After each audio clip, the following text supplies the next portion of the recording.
Wounded warriors are gearing up to participate in this year's Invictus Games. In just a few weeks. The international competition created by Prince Harry will take place in Orlando, and thanks to efforts from comedian Mike Myers, it will be held in Toronto, Canada in 2017. One America's Neil W. McCabe has more from Washington.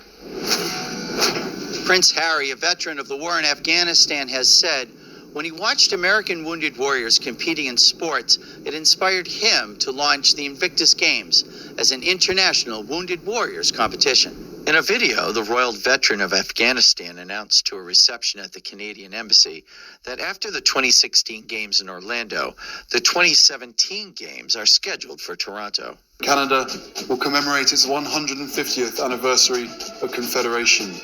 I cannot think of a better way to mark this milestone than by paying tribute to the soldiers and veterans who have served their country so bravely, and to support them along their journey to recovery. Colonel Chris Toner, the commander of the Army's Warrior Transition Command, said the U.S. military is committed to the Invictus Games. What Invictus does for us is it gives us a voice to the world. A voice to say, don't forget our servicemen and women who have sacrificed so much. The colonel said a prime example of a wounded warrior athlete is Timothy Paine, who gave both his legs in Afghanistan. He represents what's so great about our nation's military. And he was on the last patrol of his deployment, and he was out there with his soldiers when he was engaged by the enemy and suffered his wounds. We just sustained so many casualties that we couldn't even patrol our area anymore. If we lost any more guys, we couldn't even man the guard positions. Payne said the previous day he and his men had beaten back an insurgent attack. And that day, his last day in theater, he was ordered to go out and destroy the enemy's attack staging positions. I walked out there, boom, I got blown up. My left leg got blown off right at the knee. My right leg was hanging there by the shin. I could see my shin bone. There was smoke just dissipating everywhere. I could see through my left arm.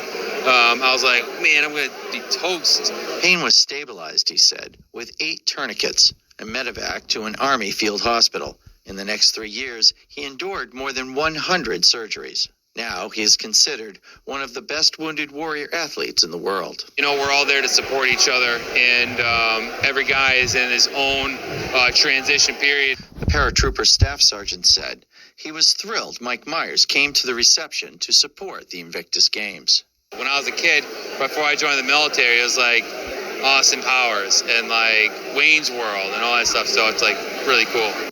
Myers told the reception that both his parents had served in the British Army during World War II, his mother as an assistant in an Army operations center, and his father in the Royal Engineers. I was very drawn to it because it's very, very important to honor those that have served, and it's very important to show gratitude.